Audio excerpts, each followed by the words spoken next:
Hello, everyone. Welcome to Event Talk Live, Booking the Best. We are joined today by Alan Yesilevich and Shauna Arnott, and we're very, very excited to jump into today's programming about booking the best talent and speakers for your next event. Thank you so much for joining us today. If you have any questions at all, feel free to visit the virtual expo hall and visit the Accelevents info booth within the expo hall. We have staff in there who can answer any questions that you have about the platform, whether it be issues you're having with the platform today, or if you're interested about learning more about using Accelevents for your next virtual or hybrid event. Without further ado, I'm going to introduce Alan Yesilevich, Head of Growth Marketing at Accelevents. Take it away, Alan. Thanks, Maddie. Appreciate the introduction. I'm super excited about this Event Talk Live. We are joined today by my friend, Shauna Arnott, who is also the founder of Mobi Events and the creator of Haste and Hustle, a series of events catered specifically to entrepreneurs. Over the years, Shauna has built Haste and Hustle into an internationally recognized event series and has booked top talent with business leaders like Gary Vaynerchuk, Alex Mashinsky, and Richard Branson. Shauna, welcome. Thank you, Alan. It's great to be here. Awesome. So I always like to kick it off with learning more about your career journey, your origin story. You know, most people who find themselves working in events don't necessarily think they're going to work in events. Mm-hmm. Most people don't even major in events, but along the way, they find their way towards events. And then once they do, they become really passionate about events. So I'd love to hear exactly how you found events and why you're so passionate about them. Sure. Well, I definitely agree that I didn't anticipate starting out in events. I started out in the world of mining engineering, and which is so different. And then I spent a lot of time, in very remote places doing very remote work, and what didn't really suit my personality that much.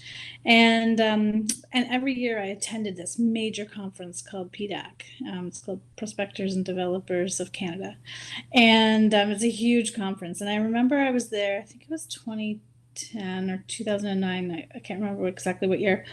And I was standing there and I was looking around, and I just remember thinking I was more interested in how this event all got pulled together and put on than I was to go to any of the sessions I was scheduled to go to or hear any of the speakers.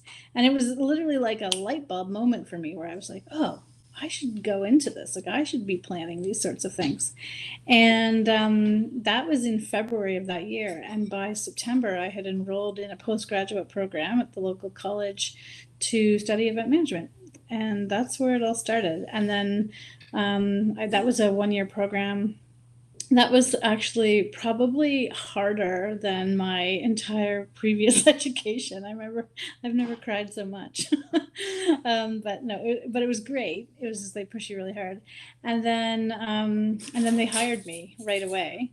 And so I started working for the college and doing, a lot of their events. And I always wanted to do events that, I think part of my goal in life is to always develop conversation between people and to, engage people to have deeper understanding around things. And I felt like events did that. It brought people together, it held conversation, it, provided information. And that just sort of fed the need I had to see people connecting more. And so then I started, working for a few different clients, and then that's when I started my business in about 2014, 2015, and then in 2016 I decided I was going to host an event where we could start some deep conversation, and that's where Haste and Hustle started. So. All right, that's awesome. Quite a journey, and we're definitely going to jump into Haste and Hustle and talk about some of the top talent that you've booked for that show and some of the other events that you've hosted. But for everyone in the audience right now, please make sure you submit your questions in the Q&A. We will reserve some time at the very end to ask Shauna any questions that you may have about booking talent, organizing events, or anything that you may have questions about. So Shauna, let's just jump right into it. Haste and Hustle. Tell me about how you generated that idea. Why was that the trajectory you wanted to go down? And then how did you start the process of ideating around the type of talent you wanted to appear, and even walk through the process of booking your keynote and some of the other ancillary speakers? Sure.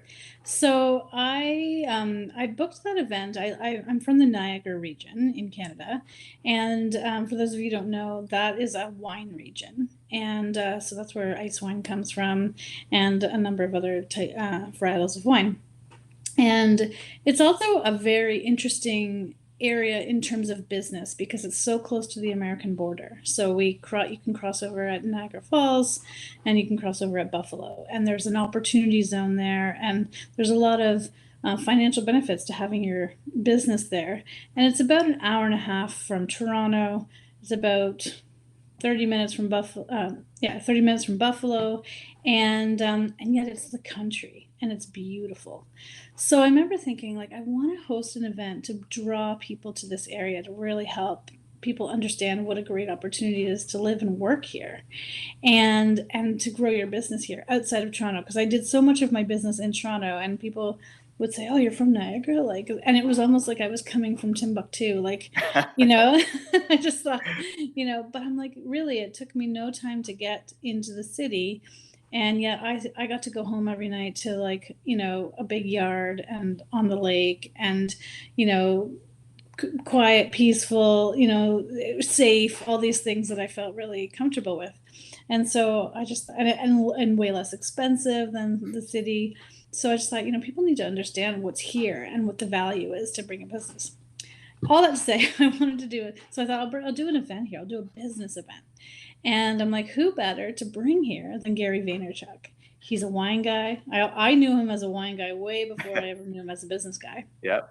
And he's a business guy. So I thought he has these two really strong pulls to this area, or potential connections. So I had, this is the funniest story, because I had no money. I didn't even have a name for the event. I didn't have anything. I just emailed his agent. I found his information on his website, emailed his agent this impassioned plea. And, then we did a call, and we were kind of back and forth, and I put together this, proposal of why I wanted to have him. And I really tied it into all these, like, key things that I felt that he would be aligned to. And he turned around and said yes.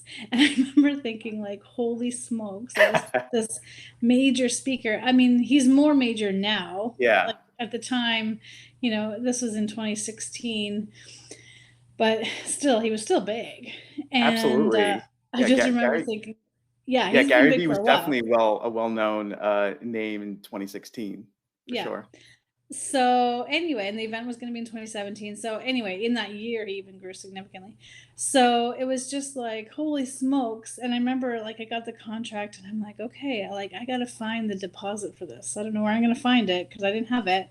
And I got to name this event, and I've got to, all these things. I got to actually conceptualize this a little bit more. And, but I'm like, I'm doing it. Sign that thing away, and off I went. Now, there's a little bit of, like, intelligence there and stupidity all at the same time, but it worked. And I think, he ended up coming, and we did all sorts of stuff together afterwards, actually. So it was a huge hit, and he was amazing to work with. I was lucky that I booked him as my first speaker. He kind of gave me this experience with speakers that's not that typical with, huge speakers like him. Sure. Because he's so willing to do whatever. But he was awesome to work with. So yeah, that's awesome. First adventure. So it seems like you went with your gut, and in the end it worked out. Now, how was that first event with Gary? It was, the event itself was awesome. People loved it. It was, we ended up hosting it in like a modern church, which was kind of funny. And we had about 800 people there. So it was fairly small. Like, it wasn't a huge event. And he ended up, like, inviting everyone on stage to take pictures with him. And it was great. The only thing that was really challenging was that the day before, there was a major snowstorm on the eastern seaboard. So I had Gary, Casey Neistat, and John Dick, the marketing director for HubSpot, all flying in. And at one point, I had none of them. They were all canceled, their flights. Oh my goodness. And I ended up having to like get in touch with like the vice president of a local airline to get them in last minute. It was the most stressful experience of my life.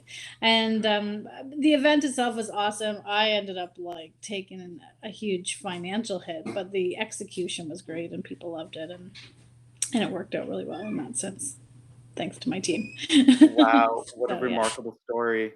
And it seems pretty on point with what many event organizers do, which is seamlessly circumventing challenges because they always occur, whether it's in person or virtual. So kudos to you to figure out how to get the speakers out there despite some of the challenges that you were facing. So when we talk about names like Gary Vaynerchuk, Casey Neistat, Richard Branson, I mean, those are obviously business leaders. What are some actionable tactics or strategies you can recommend when initiating the outreach, whether it's to the individual themselves or their surrounding team? What would you recommend, whether 3 tips for people who do want to do outreach to speakers? Sure. I know for a fact the best way to go about it is to do some research around what they're working on, what they're promoting. Watch their content. And like see if they're talking about, like, do they have a book coming out? Do they have, a course launching or whatever it is? Like, find out like if they have something that you can tie into. The best way to get them is to make sure that you can provide value to them, as make sure that this isn't just an opportunity for them to make 100K or whatever it is you're paying them, because most of them don't even care about the fee. It's more about the business opportunity. So look around at what they're doing. We aligned with Gary's shoe launch the second year we had him, and in that first year I just tried to align with the branding around his wine library, as well as he was at that moment he was really just sort of taking everything to build up his name and brand.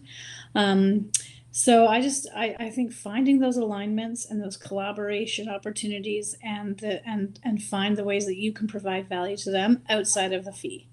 And that's Right. usually the key to their hearts. I think. Yeah.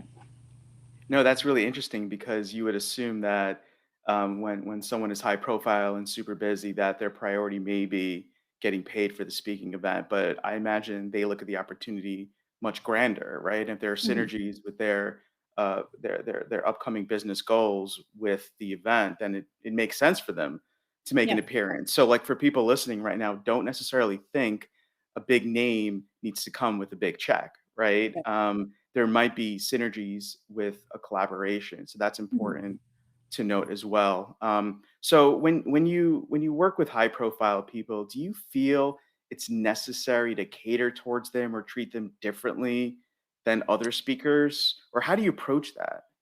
I mean, I try to treat everybody well, obviously. Sometimes with a high profile speaker, you're dealing with their team, and then Mhm. like with Richard Branson, I've never spoken to Richard Branson, but I've spent, a lot of time speaking to his team and, the various people in the middle. And the trick with that is there's ego there. There may not be Yeah, ego on the speaker end once you meet the speaker, but there's definitely ego in the middle. And so you're dealing with that, and they have this kind of like, puffed up chest of, oh, I look after Richard Branson's schedule or whatever. And it's like, okay, well, whatever, just figure this out. And so I tend to be very like practical, like, let's just like make this all work. And, obviously be really nice to everybody, but I tend to treat everybody the same, I think. But I mean, usually you're just dealing with additional ego and some sometimes they just have these like ridiculous like logistical requests that you're just like, oh boy,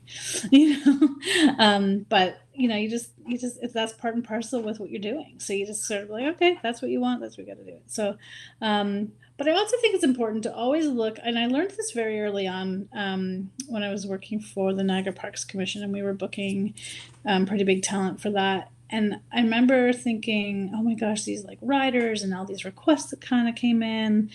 And I remember my boss saying to me at the time, she's like, you don't have to say yes to everything. You go through those things and you scratch off everything you don't want to do and send it back. And that's a negotiation. So I know I'm kind of going off tangent. No, this is fine. This is related. Good.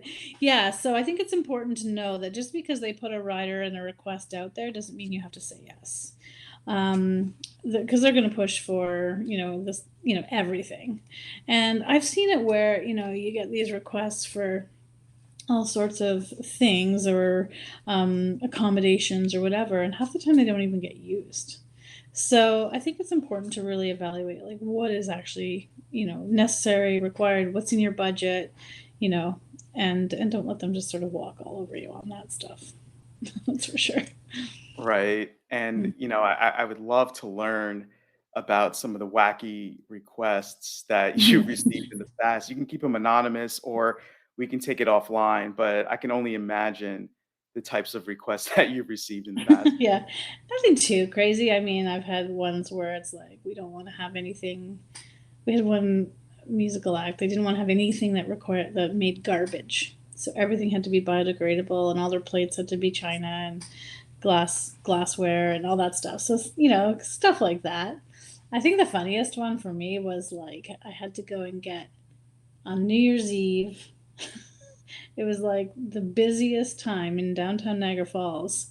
And I had to drive to a hotel and get 50 towels, 50 for one person, this wrapper. And whatever you want, buddy. Like, but it took me like 50 minutes to get there. Like, and it was not, I could have probably walked faster. And anyway, so stuff like that. It's nothing too crazy. I know I've heard of some really wild ones. I think that really crazy rider requests are almost reserved for artists. And I don't work with a ton of like artists. I work with typically business speakers who are a little bit more practical about things. So it's a little nicer. Anyway, but yeah, it's funny to see some of those things. That's funny. Yeah, I guess business people are more down to earth than rappers, I would say. Yeah. So as we look at reflect on the last year and we look ahead, how has kind of this leap into virtual and now the inevitable return to in-person and having this hybrid event ecosystem, how has that changed your approach and mindset to recruiting speakers and booking talent for your events?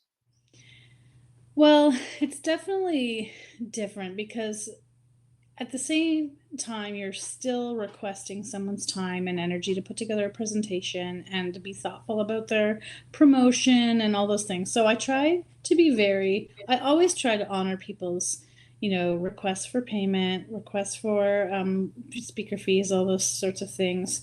But at the same time, it's sitting in your living room or your bedroom or your home office or whatever, and you are on a computer. And so that simplicity of like not having to travel, I'm like, okay, can we accommodate that? Because I know a lot of speakers are still charging the exact same fees.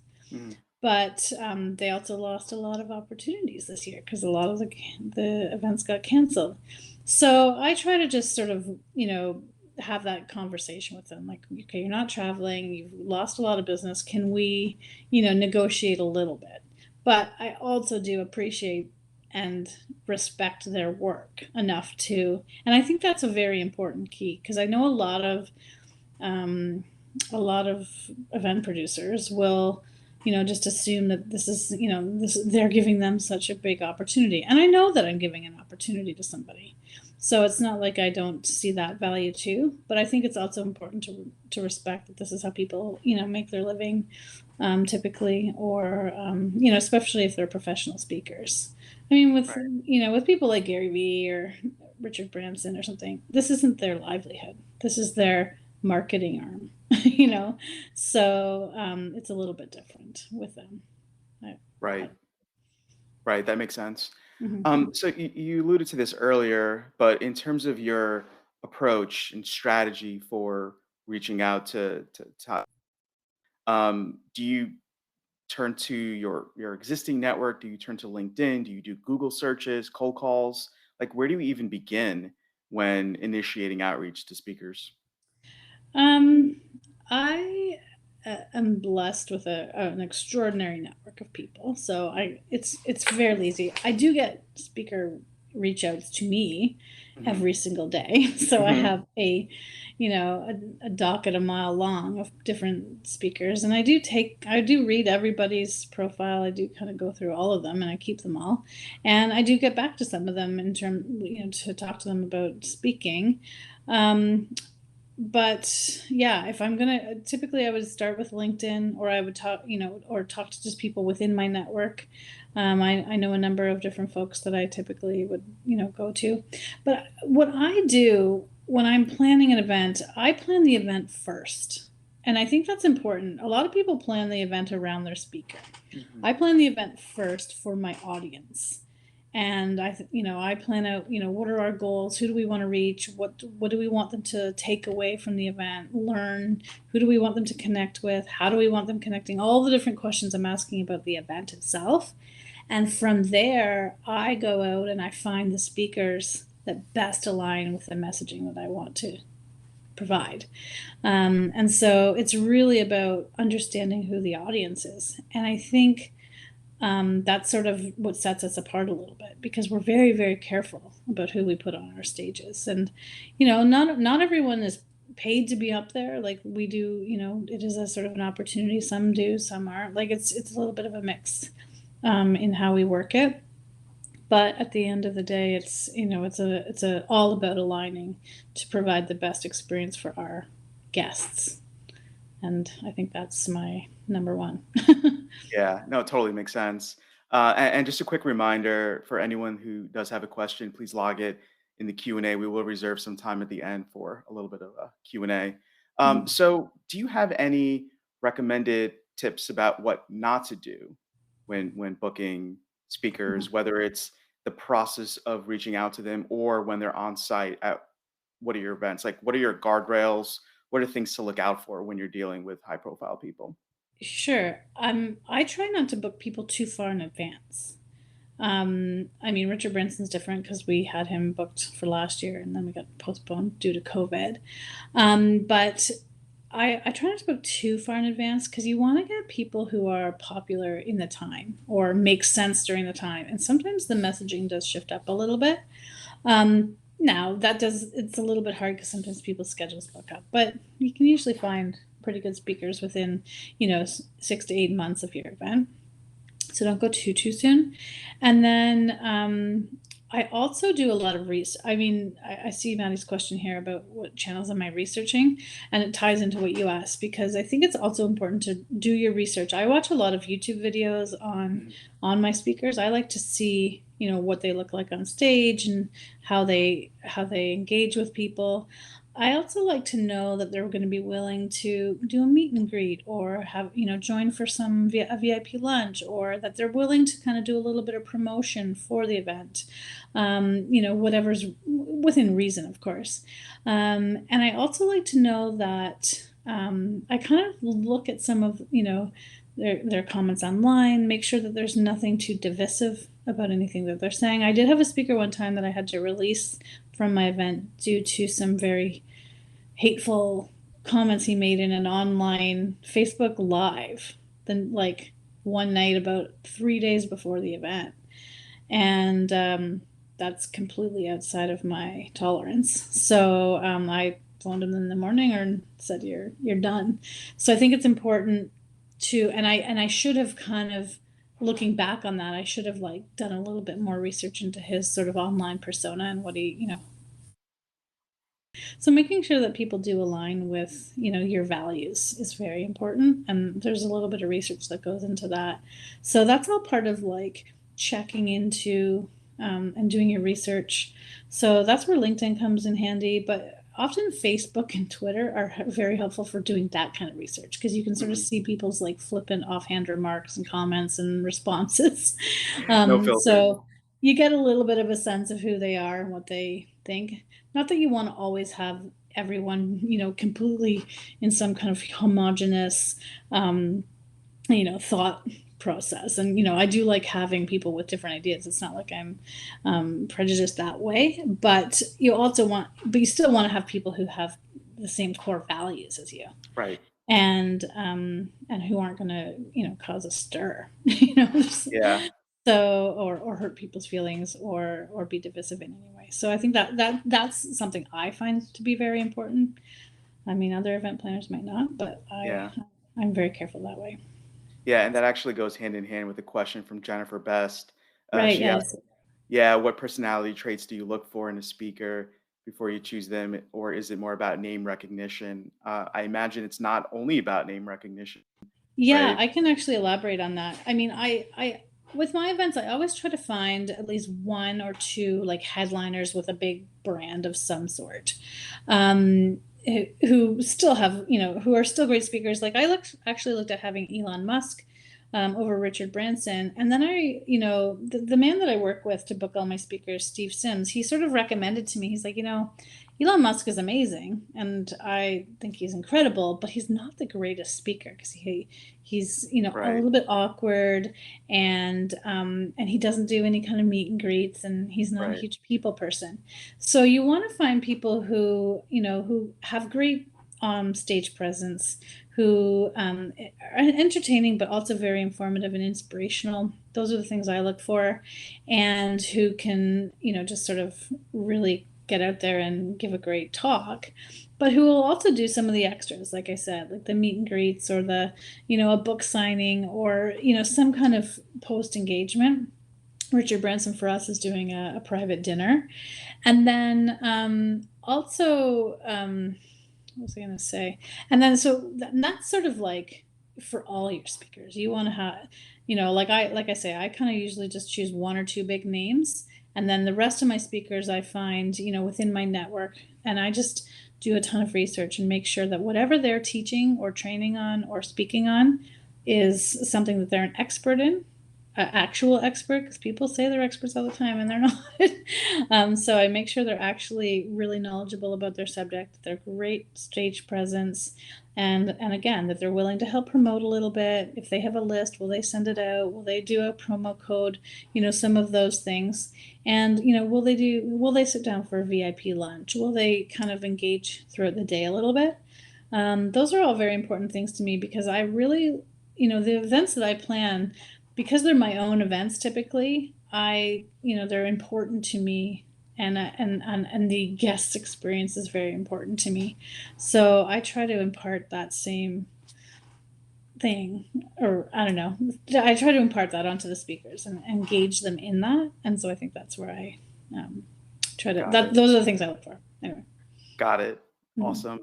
Well, unfortunately, we're out of time, because I have so many other questions. The good news for everyone in the audience, all the attendees, Shauna will be back a little later for a panel discussion.